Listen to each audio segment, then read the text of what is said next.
Honey, hello, everyone. Thank you for tuning in. I am JayLeesCorner. This is JLeesCorner. This is my review for Iyanla Fix My Life Season 7, the finale, the dirty laundry being aired all over the world.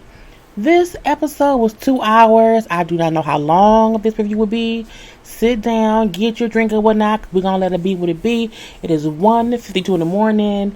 I just finished the episode. I have never been so ready for an episode to be over, mainly because it was so much.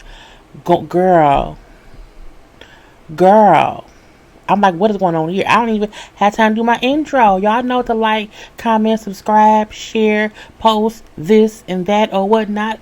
I'm all confused because it was so much on this episode and I have so many damn notes. Let it be what it's going to be, okay? So I'm going to be first see, okay, Dr. Steve, okay? Iyanla has brought in Dr. Steve to help with this episode because the man who here sometimes can get a little volatile or whatnot, and she don't want to have to go there with this man, so she brought in someone to help. I like Dr. Steve. I got a good vibe from him the moment he walked onto the screen and whatnot. So Dr. Steve was here the whole episode, and I liked what he brought to the show. So a couple of years ago, I remember seeing this viral video. It was a man talking to his kids, saying how I've been with my wife for 17 years. She has never had to pay any bills and this and this and this and this and this because, you know, ever since we've been together, because a real man like supports his wife and blah, blah, blah. He was saying to his daughters how, you know, if you ever with somebody and, you know, they don't treat you as good as your father treats you, you don't need them or whatnot. My kids can call me anytime and they can get whatever from me, blah, blah, blah, blah, blah. So that was a video that I remember seeing a couple years ago. That is this family. They are on here for some help, okay? So we meet the family, okay? First we meet Mark. That's dad, okay? Mark is 55. He's the one who was in the video, and 2, he's also the one who wrote into the show. He brings up how there's a division in his family and he wants it fixed. He brings up how at times he feels as if his kids do not respect him. He also wants to work on things with his wife as far as how they need to be on the same page when it comes to dealing with the kids. I was like, oh, okay. The wife and the kids are the ones saying he the one that needs some help. That's who needs some help or whatever, because he be acting all crazy and he's the one that's kind of dividing the family based on his actions or whatever, okay? So we then meet his wife, Jamil. Okay, Jamil is 42. We see his mama, Grandma Dorothy, is 73. We see his son, Jordan. Jordan is 17. We see the daughter right here. Okay, her name is Jaden. Jaden is 18. Okay, now we see Ashley. This is Ashley, who was his daughter. Ashley is 32. We then see his daughter, Shanae. Okay, Shanae is 33, and her twin sister, Janae, who is also 33 or whatever. So this is the whole family. I'm going to try to leave this up for a minute because, again, it's just so many people. I had time to be figuring it out and moving and removing or whatever. So Iyanla first talks with Daddy Mark, okay? And she asks him what makes him feel like he is a king of his castle. And he said, you know, well, as far as I can remember, you know, I did not have a father. And so I always felt the need to protect my mom and be sure that she was never taken advantage of. So his thing of a man and the king of the household is someone who protects people. Now she puts up like a little throne with a king's crown in it, and it's these steps to get to it, okay? And then it's these little words, you know what I'm saying? You have to have balance and authority and being vulnerable and having accountability, move it over, and integrity and being responsible and being disciplined. And it's all these other steps to be able to say that you are the head of this home because you have done these things that makes you the embodiment of a king, you know what I'm saying, and whatnot. whatnot, okay? But he haven't done any of that stuff or whatever. And so she then said, most kings, takes the, advice of their queen. Have you allowed your queen, his wife Jamil, top corner of the dreads, if he has allowed her to give him counsel? He said, I love my wife. I love her with every, ounce of my being. I'm saying, sometimes I do listen to her or whatever, but sometimes I don't listen. Well, that's the problem right there, whatever. He also brings up how all my kids are basically grown. Only my youngest is 17, my son or whatever. So Iyanla then asked him about his son because again we've heard that him and his son has gotten into fights, okay? So Mark brings up, well, yeah, he's the youngest or whatever, and my daughter right here had called him on his name. He then went to either grab her or hit her or something. So Mark then says he grabbed his son. Son, you can't, hit someone because of what they say. He said the son pushed me. Can't push me away or whatever. And I told him, you can't be pushing on me. If you're gonna do that, you need to leave and go stay with your grandmother. Meaning I don't want anyone in my house. So I feel like, I'm saying, if I provide for you and I do everything you have, I have provided for you. So you can't be in here, I'm saying, and that bullshit happened or whatnot. While I understand the thought process of him saying that, when you hear all the other things going around, you realize, okay, he's not right in how he's doing things or whatever. And so, Iyanla, as she listened to him talk with him, bringing up how he paid for this, he paid for that, and how he has provided this and provided that, she then says how you kind of explain your value as in what you have and not who you are. It's like monetary stuff or whatnot, okay? And so she then has him go talk to Dr. Steve while she talks to the wife up top, Jamil, okay? And Jamil brings up, hey, Iyanla. So y'all who do you live with? You live with the thug, okay, the little scared boy, or this gentle spirit? Because, sitting with Mark, I can see each three of these people in him. Meaning when he's mad with his kids, he's, he can be thugged out or whatever. But he's also, because when he spoke about how much he loves his wife, he got so soft and so gentle. But also when speaking about, having to protect his mom, he was a scared little boy. So again, she saw each little piece in him. And Jamil said, well, I live with all three. And it took me about 5 to 7 years to realize that the nice guy's in there, but the thug in him comes out, more often than I realized or whatever. It's like, well, do y'all have like a love story that it went wherever? And she's like, well, no, not really and whatnot. You know what I'm saying? We went on a date or two. We was hanging out, having sex. I then got pregnant. You know what I'm saying? And I told him that I did not want to have an abortion. And wait, I got a picture. So this is them back in the day. Ain't they? Girl, look at that. I love seeing people, back before they were who they are now. I'm like, oh, aren't they cute? Or whatnot. Okay. Anyway, again, dating, sexing, pregnant, or abortion, boom. He then said, well, if you don't want to abort the baby, I don't want to be baby daddy, so we have to get married. And then they got married or whatever. And she says, after we got married, that's when I eventually fell in love with him. And I was like, I don't think I would want to marry somebody just because I'm pregnant by them if I don't love them. Because how do I know I want to be with you? I can't do that. So they then discuss. So y'all see the people already now. We're going to take them down because I'm getting clocked up in here, okay? Okay, because, honey, I was like, it seemed too much. Anyway, so Jamil and Iyanla then discuss the viral video, okay? And she brings up, okay, when it first went viral, how she wasn't surprised because that's something that her husband would say. But that as time went on, and he then started to feel validated in what he said about how he's the best person because he provides this money, that, or whatever. He fed more and more into it based on people loving the video and praising him for what he said. She then brings up how that was whatever. But then once she started seeing comments from people assuming or insinuating that she don't do anything, she must be lazy, she's sitting around with a meal pen on the bills, blah blah blah, because her husband never said what she actually does for work or whatever. So she's like, for that reason, she had to kind of cut the comments off because it was beginning to be a bit too much. She brings up how she has been in public school education for 16 years. She is currently an assistant principal, and so it's not as if she don't make any money. He just pays the bills and whatnot. So again, that is what happened with them. She explains that, from that they got onto Mark and the son, the youngest one, because again, it's a whole disconnect with them two. She brings up how everything in our house is transactional, meaning if you do this, I'll do that, and if you don't do this, then I'm going to take back that, and that's how kind of everything works.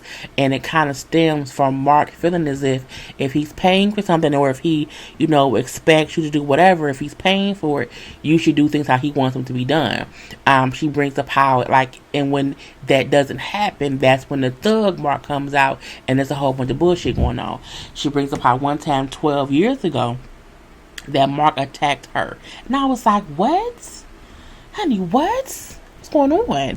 She brings up how that's when she feels like the first breakdown in their marriage happened when he did that. She didn't really go into any detail about what happened or how bad it got or whatever, but again, he attacked me one time 12 years ago, and she says now she's just tired of fighting. I'm tired of fighting over every little thing or whatever, and I don't want to be married if this is how it will be going further.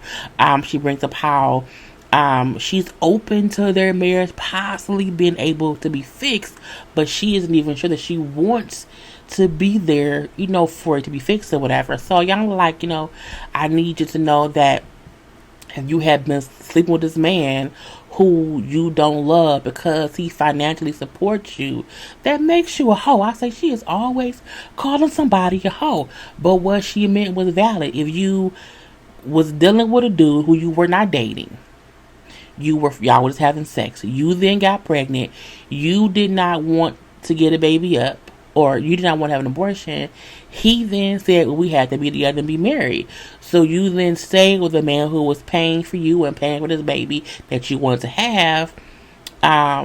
That's transaction. So you started it off with a transaction. But she said, but if you love him, you just haven't told him that he broke your heart, and that's why you're half in this, that's something different. But if you stayed knowing you did not want him, that you did not love him, but he's giving you money, and that's being a hoe. I mean, because you fucking a man for money, basically.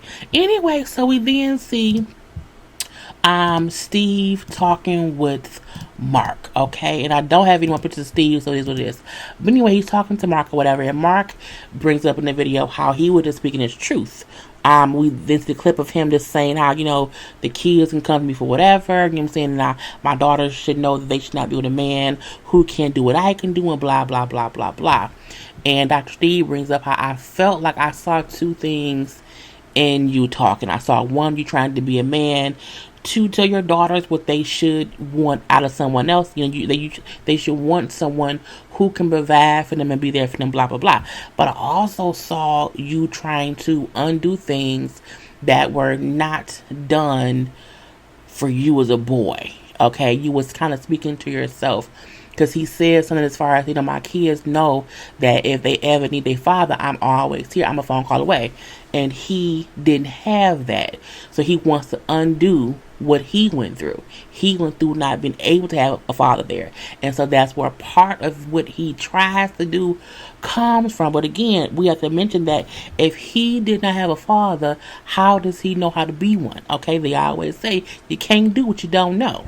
They then go on Mark and his son. Okay, is it Jordan or Jordan?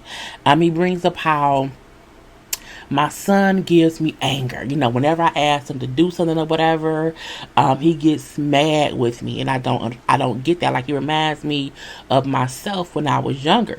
So he sees himself in his son. So Dr. Steve tells him how, you have to learn to breathe for one, because when you get so wound up, you so mad, grrr, you get harder and harder and harder. You start beating your chest, and then you pissed off. But if you pause, okay, and you inhale and you exhale, if you relax, you release. If you do that, then it stops you from getting so wound up in rage. Y'all notice sometimes on the reviews, I have to stop and go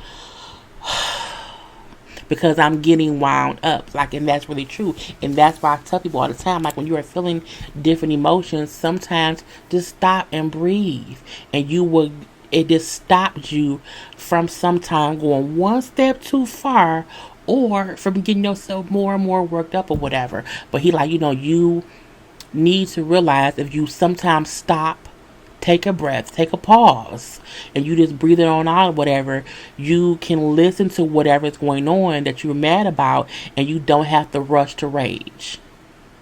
Okay? Don't be rushing to rage. And then Mark and him are then going to sit in the office or whatever, and they're going to be watching Iyanla talking to his kids on like the little screen. So the kids don't know the dad is watching, but they want him to see how his kids feel about him. But he also can't get involved. He can hear it so that he can be able to work on the emotions that he needs to work on to be a better man and father for his children. Boom, pow, pow. So we then sit down and talking with the sisters. Boom, all the sisters or whatever. And, so Shanae and Janae walk in. The two twins are like 33 or whatever. Shanae comes down. And I'm gonna start calling them thing one, thing two, because they up to some foolishness or whatever.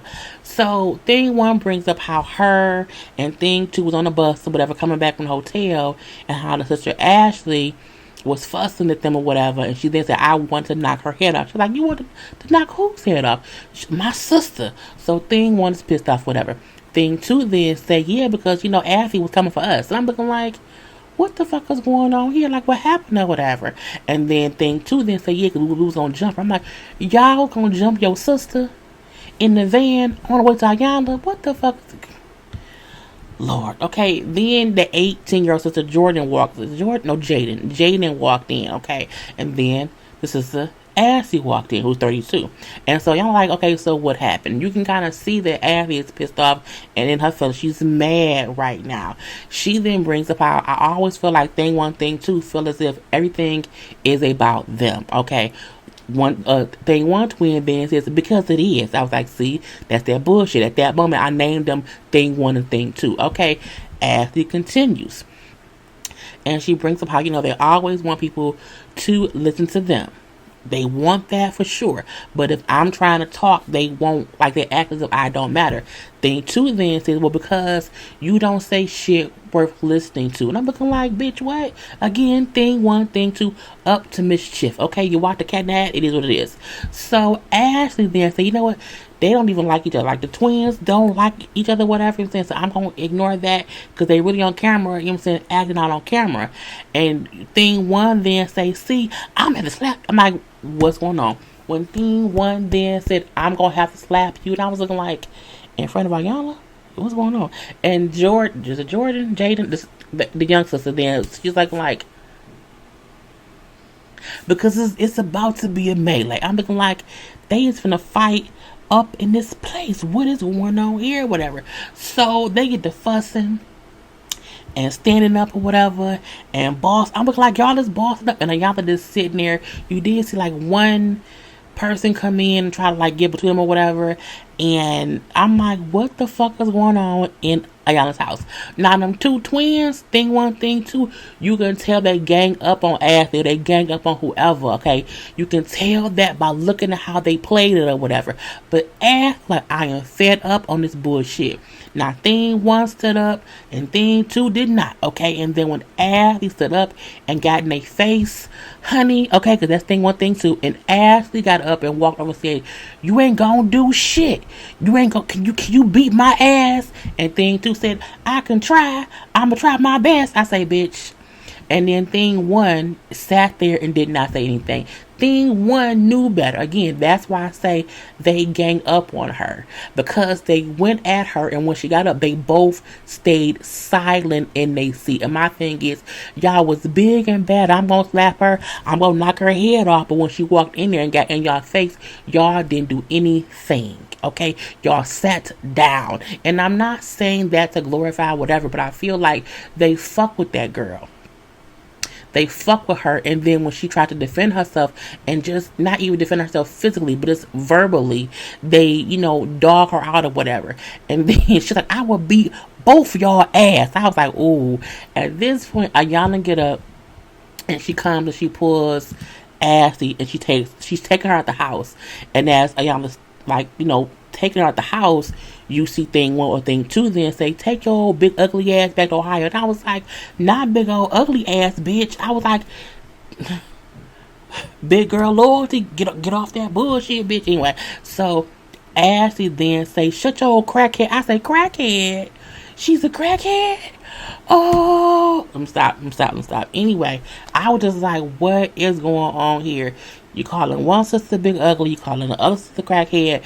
I'm like, it's just seeing too much. At this point in time, Iyanla, all this is happening. Whatever. Mark is watching from wherever upstairs. He's like, no. Typically, if they're fighting, and they don't do that with me. I'm saying I'm able to stop them. I'm able to interject, and then they won't fight. And then Dr. Steve said, yeah, but you're not there right now. Let it play out or whatever. So he was, he wanted to go down and interject or whatever. They're like, no, like, let whatever happen, gonna happen. I'm like, girl.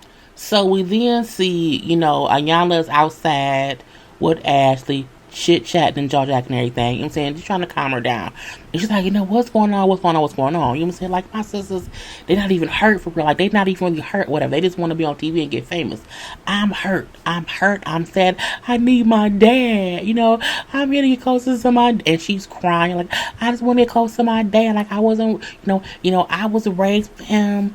They didn't come around. They're around 14 years old, but he's closer to them and he's close to me. And I just need to be close to my dad. I just want. And I'm like, it was so sad because she was literally crying out that she just wants to have a good bonding relationship with her father, and her damn sisters over there acting like fools, okay? And she was just crying, and her, to Iyanla, whatever. It's like, it's okay, it's okay, but you have to remember that, like, you can't talk to your sisters like that. Like, I get you hurt, but even you call them, I will beat both y'all ass. I'm like, oh, she was bothered and whatnot. Okay, anyway, so on the inside, okay, the twins on there laughing. What an introduction. And I'm like, you see, thing one, thing two, whatever. So Iyanla come in to ask baby girl sister to go out and talk to Ashley or whatever. And then she sits and talks with, the two sisters or whatever. So as y'all can see, thing one, thing two knew damn well they was finna get in trouble with Miss Iyanla, okay? She's like, what? How can you call her those kind of names? I'm saying, what is wrong with y'all or whatever? Well, I don't have a close, bond with her, so I don't care, said thing one. Thing two then said, well, she shouldn't have been acting like that either. I'm like, thing one, thing two, shut up or whatever. Iyanla then brings up, like, so what? Like, what does that matter? She is still another black woman. Like, you cannot be acting like that. Like, y'all are here because your father wrote me trying to get y'all some healing, and y'all around here acting like hooligans and whatnot, okay? Thing one, thing two brings up how, we get our actions from him. Dad does this. Grandma does this. We all do this. We learned it from him. So when he tried to get mad at us for how we act, we like, look at you. Like, look at what you do. If you get pissed, you will throw something at us. So we do the same thing. We piss is on and popping, okay? Grandma do it. Daddy do it. We do it too. I'm like, oh, so the whole family is bad shit, crazy, whatnot. She's like, look, y'all hurt. Okay, and that's what we can see that y'all are hurt. Okay, well, yeah, we hurt and we feel betrayed. You know what I'm saying, and thing one or thing two, I don't know which one it was, brings up how mainly their hurt is towards someone who isn't even there. I'm looking like, well, who ain't there? They mother, because all the kids are not Jamil's kids. Jamil's birth kids are the two younger, the 17-year-old and the 18-year-old. So again, their mom wasn't there for them, or when she was an asshole mom or whatever, and then she gave them to the daddy or whatever. And so she feels as if, she ain't here, so we can't even vent our frustration at who we really pissed at. So y'all are like, okay, hold on. She put one sister in the chair and points her toward the couch at an empty space. She's like, say to this space what you want to say to your mama, and like you have free reign to be as say whatever you want to say. She's like, bitch, you fucked us up. Okay, you treated us bad. You were horrible to us. You ruined us because you was mad at who you chose to have kids with. We didn't ask to be born into this lie. You lied to us our whole life. And she was just crying and talking, and as the one sister was talking to the mama, the other one was just boo-hoo crying on the couch. So Iyanla was hugging her. It was really, really sad. Okay, and she brought up how we would never do to our kids what you did to us. Okay, and I'm like, damn. Okay, so not thing one and thing two, crying no whatnot. Iyanla makes it clear to them, like, look, you have to be able, because she talked to them as if she was their mom. Like, you just cussed me out. Okay, so what if me, as your mother says, you said all that, and all that you said is true, okay? But if you want to be better, because you wanted me to be better, and I wasn't better. So for you to be better, to make things better, you have to not be like me, okay? You have to be able to forgive me to free yourself from that hurt and that pain that I caused you. And that's your choice to do. Because at first they both like, well, I don't know if we can forgive her. And people don't get, when you forgive someone, it does not absolve them of whatever it is they did that fucked you up. That ain't what it do. But you let it up off of you. You no longer let it hold on to you. And that's true freedom. Anyway, she then tells them, like, y'all know y'all have to apologize to your sister, Tassie. She's like, what, why we have to do what? She's like, yeah, y'all have to say sorry to her and ask her for forgiveness, because truth be told, they jumped on that girl verbally, and whatnot. So, they all come in and whatnot, they all sitting around. This is them later on talking or whatever, but I just only picture I had. So again, they all come in and sit down. And thing one, thing two says, I'm sorry, I apologize, can you please forgive me? Okay, and they all say yes, and they all kind of smile out or whatever. And Iyanla brings up how y'all need to be able to be bonded. Okay, y'all have the youngest sister who's 18. Y'all are 33 and 32. Y'all have to be able to watch out and keep eyes on her. Okay, because she need to know that she can come to y'all if she need to. Because if someone takes her and violates her, she needs to know that y'all are good. And when she said that, it was thing one looked at thing two, who then looked at Jordan, they then looked down, and she's like, wait, what was that? What was that look between y'all? Like, what has happened? Jaden then says how, where she recently told her sisters that she was molested as a child. So she brings up it happened when she was between the ages of 7 or 8, that it did happen more than once. But she said, I did not tell anyone at the time because I did not know who I can trust to tell it to. I did not tell my parents at all, and I knew not to tell my dad because my dad is crazy, and if he found out, I didn't want my dad to go to jail, because she knew if I tell my crazy ass daddy, he's gonna go and kill who did it. So I could not tell him. And Iyanla's point was, you as a kid, 7, 8 years old, was holding on to this and dealing with what happened to you, for one, and then two, having a fear that if you told your father, who's supposed to protect you, that he would then go to jail, so you were trying to protect him.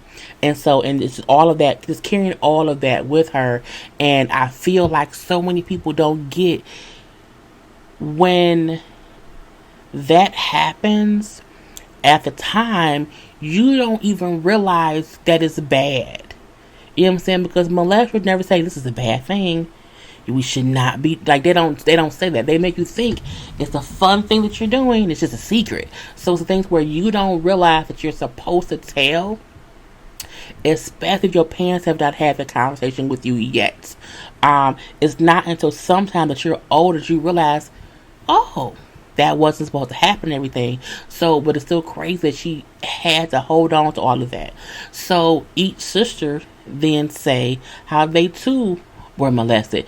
And what pissed the dad off even more, for all four of your daughters to be saying how they were all molested, that has to be crushing to anyone or whatever. And as he brings up how for her, my dad felt like he was around, but in honesty, he wasn't. Like, he had no idea what I was going through. And I'm like, oh, you know what I'm saying? And then y'all like, see, this is what I meant. Like, y'all, can't talk to each other how y'all did earlier, because again, y'all have the same story. Y'all all kind of carrying around the same pain or whatever. And they all bring up how it felt good for them to be able to sit there and get that out, because again, had they not been there, none of that would have happened. They would have fought, been pissed, went their separate ways, and then would not have discussed it any further, would not. So that was good. Okay, now Mark is upstairs pissed and everything. He brings up how it's like someone sitting on my chest or whatever. I feel bad that my daughters, didn't tell me in fear that I would kill someone. And Dr. Steve said, well, you can't put fear in them and how you are, but then not want them to be scared of you. You can't have it both ways or whatever. So Yamin comes in to check on him, because she's like, I just didn't want him to think that we set him up to be ambushed with this information, that wasn't what it was or whatever. And she just explains it, because he's upset because he felt as if I should have known, or they should have told me. And then she's like, your daughters love you so much, they chose to not share it to protect you, okay? And because you are uncomfortable, and they couldn't speak their truth to you because you're an uncomfortable person. I'm looking like, you are, whatever. So we do see, honey, it's a lot. Oh my God, it's so much.